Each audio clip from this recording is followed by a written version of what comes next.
Good morning from State Adventures. This is Carolina. I'm happy to help put together your trip for next holiday season, combining Peru and Machu Picchu. As I always say, there are so many different ways to enjoy those destinations. There are so many boats in the Galapagos, so many different opportunities and experiences that we can work with. So it kind of gets complicated and overwhelming. So I'm here to help you show you how we can do that in a few different ways. So I'm going to share my screen and we'll go over this itinerary that we've put together around your dates for the holiday season of 2025 going into 2026. This trip is priced based on four people, so perfect for a family of four, but we can, of course, customize it with a different number of travelers. And if you have children under the age of 12, then that changes the atmosphere and the pricing as well. We can pick different hotels and different rooming and things like that. So don't be shy. Let me know all the details about who's traveling, and we will customize the trip accordingly. So for this particular itinerary, December 22nd, we're going to fly to Lima, Peru. And this trip starts in Peru, ends in the Galapagos, mainly because of the availability of the cruise. But of course, we can tweak it. And as I go through the itinerary, I'll give you some advice on what you can do if you have extra days. So on the 22nd, we're going to arrive to Lima and just stay for one night at the airport hotel, simply because Lima downtown is a 45-minute drive. And if you are not staying for 2 nights to see the sights of Lima, then it's best to do it right here at the airport so we can be rested and ready to travel again tomorrow morning. But if you have an extra day, I highly suggest adding Lima because it is a wonderful city, great for food. Some of the top restaurants in the world can be found here, beautiful museums, ruins, and so many different things. And of course, it's on the ocean, beautiful views, great climate. So if you have the extra day, this is where you would add it. But we will go right to Cusco and Sacred Valley because we're strapped for time. We have specific dates on this particular trip. So December 22nd, we walk back to the terminal, and I put that picture here so you could see this is the terminal, this is the hotel, there's a little air bridge, super quick. We don't have to take shuttles or anything like that. It's very easy. And of course, my guide will be there to assist you with check-in and getting the boarding passes for you and everything like that. My team is here for you. It's a private tour from start to finish. All the logistics are handled. Once you arrive in Cusco, it's about a 55-minute flight from Lima, so very short. We will go right to Sacred Valley. Why? Because Sacred Valley is 2,000 feet lower and it really helps with acclimation, and everybody will feel much better than going right into Cusco, which can be a little bit hard to breathe on that first day. So you want your body to acclimate. We're going to spend 2 nights in Cusco exploring the sites. So on the first day, we're going to go to places that are very scenic and beautiful, but don't require strenuous activities. So we're going to be doing a lot of photography, a lot of soft walking, no hiking, no climbing, because I want your body to acclimate. We're going to have a beautiful farm to table lunch arranged for you, and then check into our hotel because rest is the most important part of acclimation. Aranwa is a great four-star hotel, and I've chosen a list of four-star hotels throughout this itinerary. Of course, both Peru and Ecuador have beautiful five-star properties. So if there's one place where you want to upgrade or change the hotel, or you've heard of a hotel, let me know and we can tweak it. Of course, these are handpicked for you. So Aranwa is a great property because it has beautiful grounds. So you can do some walking, some acclimation on your own, beautiful views. It's in the valley. So you're surrounded by the countryside and the mountains of the valley. That second day in Sacred Valley, which happens to be December 24th, we will hit some sites. And now we're going to start moving around a little bit. So Ollantaytambo is a famous village and ruins and Inca site. So it's lots of stairs and terraces carved into the cliffs. And so you'll be able to go with your guide and explore that. And Misminay community is a very special indigenous group of people that live deep in the mountains, and we like to visit them. We actually sponsor them here at State Adventures. They're a wonderful community that welcome our guests to get a glimpse of life in the Andes. You'll get to see that Pachamanca ceremony. You'll get to see, sit with the shaman, maybe do a little hike, see their farm, see their guinea pigs. It's great for families, especially. So, a wonderful experience. very different, off the beaten path. It's not a tourist site. It is just the way life is in the community. This is just a photo of the Pachamanca ceremony. It's completely cooked underground, very interesting. And so that will allow us 48 hours in the Sacred Valley to acclimate before we go to Machu Picchu. So December 25th, we're taking you to the train station. We're going to take a beautiful train. It's about 2 hours to the village of Aguascalientes. There, my guide will be waiting with porters. Porters will take your bags, guide will take you, shuttle to the ruins, and we go right to Machu Picchu, not wasting any time for luggage, checking in, checking out. Everything will be handled for you behind the scenes, so you can just focus on getting away from the crowds at the train station and going right to the ruins. And the ruins are split between different circuits, so we always handpick how we do the ruins because we will always include two visits for you. This visit upon arrival, which we like to do the high circuit, so you can have these stunning views. And the next morning, after waking up, we can do a sunrise hike. We can do all kinds of different hikes, and we can go into deep conversation on which hike is best for you or which second circuit is best for your family on that second day. But we'll stay one night at the Inca Terra in the little village of Aguascalientes. Lunch, dinner is arranged for you. And if you're ever curious what meals are included, if you go right under the date and the location where you are, there's a BL, BLD. That stands for the meals that I have included for you. So if it's not included, if it's not listed there, it means it's on your own. And that just means that I know there's plenty of opportunities for you to explore restaurants or dine at the hotel, things like that. But if it's really remote or somewhere where it's necessary to include it, I like to arrange it so I know that you're going to eat well on the trip. So that second day, we're going to have that second visit to Machu Picchu. We'll discuss in detail which one fits you best. Do you want to do the strenuous Huayna Picchu? Do you want to do the less scary Machu Picchu mountain? Do you want to go to the Inca Sun Gate? Or do you want to do another circuit? Plenty of opportunities, but it's included for you, and we can tackle that as we get closer. Lunch arranged, and then train back to Cusco. So now we've been in high altitude for 3 full days. Your body is ready to tackle Cusco, which is the highest destination on your itinerary here, and we will spend 2 nights there. The first day is your arrival. We have a beautiful 4-star hotel, Casa Andina Premium.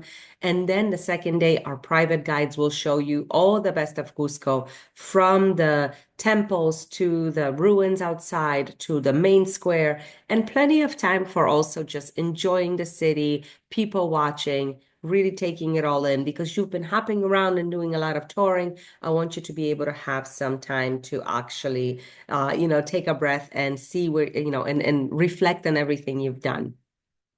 Day 7, we're leaving Peru behind and we're going to Ecuador. And I will just put a caveat here that, of course, Peru has way more to offer than just those 7 nights, just the 7 days. If you have extra time, we can go to Lake Titicaca. We can go to the Amazon jungle. We can go to the Colca Canyon. There is a lot to see and do in Peru. So if you have extra time, please let me know, and we will discuss some opportunities for your family.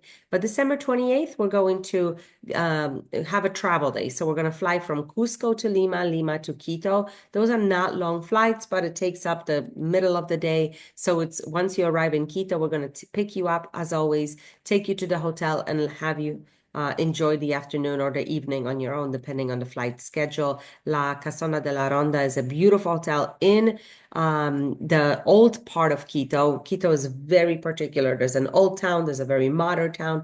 I like to stay in the old town so that you can go outside the door and just take beautiful photos and know that you're in Ecuador. And so La Casona is a great boutique hotel there. We're going to spend 2 nights in Quito, and first night is your arrival. Second day is seeing the highlights, the equator line, the beautiful overlooks. We're going to do some chocolate tasting. We're really going to get a good sense of Quito before we set off to the Galapagos Islands. Now, if you have an extra day, I suggest going to Cotopaxi National Park. It's an active volcano park, so you get to hike to the volcano on lava. You get to go horseback riding with the local ranchers, have a traditional Ecuadorian lunch on the farm. So if you have an extra day, highly suggested. Another amazing opportunity outside of Quito is Otavalo market. It is the largest indigenous market in South America. So it really is a great experience. If you're not into shopping, don't worry. Otavalo is not just about shopping. It's a cultural interaction because all the indigenous communities come to barter with each other as well as with travelers. So great day if you have some extra time to add to the itinerary. And now, December 30th, we're ready for the Galapagos. So, for this particular itinerary, I have chosen a combination of a cruise for 4 nights and a hotel on one of the islands for 2 nights. Why? Because you have shown interest in diving with the sharks. If you want to dive, you have to stay in a hotel or take a whole diving cruise. Because you're a family of four, I assume this is not going to be this is not going to be an activity that you want to do every day in the Galapagos. So I think a diving cruise is out. It's probably not the best idea. I want everybody to have a good time and for the experience to be well-rounded. So having a combination of land and cruise and committing one day to diving is the best way. So let me show you how that will work. From Quito, we're going to fly to the Galapagos. I take care of all the logistics, your flights, your permits, your ID cards, going through those Galapagos customs at the airport. We have a person dedicated at the airport to walk you through all the steps. Galapagos is a very protected archipelago. We want it to be there for generations and generations. So going there is a little bit tricky because you have to go through all these steps down to checking for seeds on your shoes so that we don't bring anything to the Galapagos that doesn't belong. It's part of the experience, part of the fun, but we are there to make it easier on you. Once you arrive, we'll pick you up from the airport in Santa Cruz, or go to the Santa Cruz Island, and there are highlands there. This is the home of the giant tortoise of the Galapagos. So we're going to go see them in their natural habitat. We're going to have lunch at the plantation and go to the little village of Puerto Ayora and check into your hotel. Great little boutique hotel called Icala, which we will stay for 2 nights because that first day is our arrival and our highland tour, and the second day is our diving excursion. So depending on your diving experience, depending on your needs, also depending on availability, on water conditions and things like that, we will choose a destination for you to dive. And I'm just listing here 5 or 6 areas that we dive regularly. So don't worry, it will be included. Everything is arranged for you, but you need to have your diving certificate. We do not offer diving training or certification in the Galapagos. You have to come prepared for that. What happens if you don't have the certification or half of your group does not want to go diving? We can split everybody, and whoever wants to dive will go diving, and the other people will go snorkeling, kayaking, go to the beautiful beaches, go see iguanas. There's plenty to see and do, and I am happy to customize it for your family. So those are your 2 days on the island of Santa Cruz before we get on our cruise. Why do we want to combine land and cruise? The cruise will allow you to see a lot more islands, uninhabited islands, and also will allow you to see 2 to 3 sites per day. We can't stay in a hotel the whole time that we're in the Galapagos and do day tours on yachts, but that will allow you to see one site a day. So on a cruise, you have everything included, from all your meals to all the excursions to your wetsuits to everything you might need to get into the water, and you will be getting into the water every day. So I chose the Alya cruise. It's a 16-person luxury catamaran. I love this cruise because service is spectacular, food is exceptional, and every cabin has a balcony. Balconies are really important for me in the Galapagos. Why? Because when you're cruising in the Galapagos, it's not like a Caribbean cruise where half of the time you're just staring out at the ocean. 90% of the time, there will be something outside of your window in the Galapagos, be it an island, some wildlife, something happening. So it's really nice to have a balcony to be able to appreciate all of the Galapagos activities. So how does it work? You get on the cruise. The first day you have lunch, and then you go on your first excursion. Here's some photos from the cruise. This is what the cabin looks like. I can do one bed or 2 double beds or 2 single beds if we have 2 people. Every room has a balcony. There's multiple decks. There's a hot tab for the clients that are traveling on this boat. And there is one guide for the group of 16 that will take you off the boat and onto the islands every day. Along with the guide, there are assistant guides that will help with all the penga boats, all of the transportation. You're not carrying any bags, you're not handling anything, you're just enjoying the island. So it's a really great experience. I've been to Ecuador 7 times. I've been to the Galapagos multiple times with my family, on my own, on large boats, small boats, even glamping in a tent. So there's wonderful opportunities here in the islands. Every day you're going to have different tours. Every day you're going to different islands, from lava to white sand to red sand beaches. So it's a great, great opportunity. You never know what you're going to see, but it is very, very diverse. So 4 nights on the boat. And on that last day, which will be January 5th, we're going to have that last excursion in the morning, then take you to the airport and fly you back to the mainland from where you will fly home. So January 5th, you will fly home. The flight needs to be an afternoon or evening flight. So most likely you will not arrive home until really late on the 5th or possibly on the 6th if it's an overnight flight.